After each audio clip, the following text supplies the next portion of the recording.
Hi, we're at the I Magazine Global Forum 2019 in Paris, and I'm with Philip Vernardis, Vice President of the Asset Stewardship Team at State Street Global Advisors. Thank you so much for being with us. It's a pleasure to be here.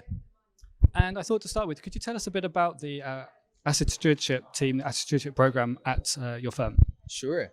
Asset stewardship, active ownership, and ESG factors have become part of our DNA at State Street Global Advisors. Our asset stewardship program is built to have an impact. It's built to improve the ESG practices in our investee companies. And how we do that? Well, we are an index manager, so our index strategies are essentially permanent capital.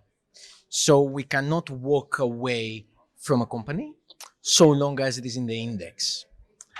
We cannot change, let's say, the S&P 500 into the S&P 499. So our job is to fix these companies and to improve the quality of the index.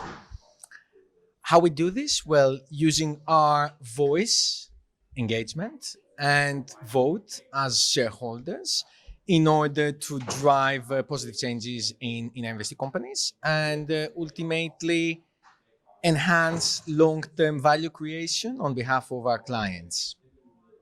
Well, that's great to hear. You've given us a bit of a taste of the work you do and what your team does.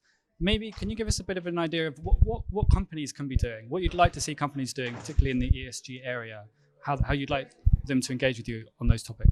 Sure. So when it comes to ESG issues, we expect companies to incorporate this into the long-term strategy. So we want to see boards incorporate this and boards and management to be able to address these risks as any other risk facing the company, really.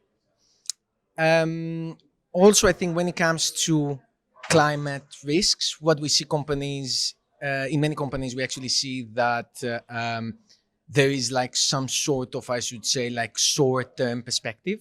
So they're overly focused on short-term targets, for example, like short-term emission targets, on improving that. But they're not very focused on the long-term strategy and the strategic implication of climate change. So we'd like to see that. I think there's a significant room for improvement there, and I think the time for change is now. Okay, great. And I don't know, are there any other issues that are particularly important to you as a firm at the moment?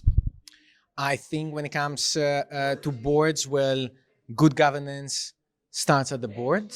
So we want to see boards that will foster independent thinking and diversity. So gender diversity has been an area of focus for us. And we've seen a lot of success there through our Fearless Girl campaign, where we had over 400 companies globally responding to our call to action by adding one female director on the board. So it's all about impact. That's great to hear. Thank you so much for talking to us today.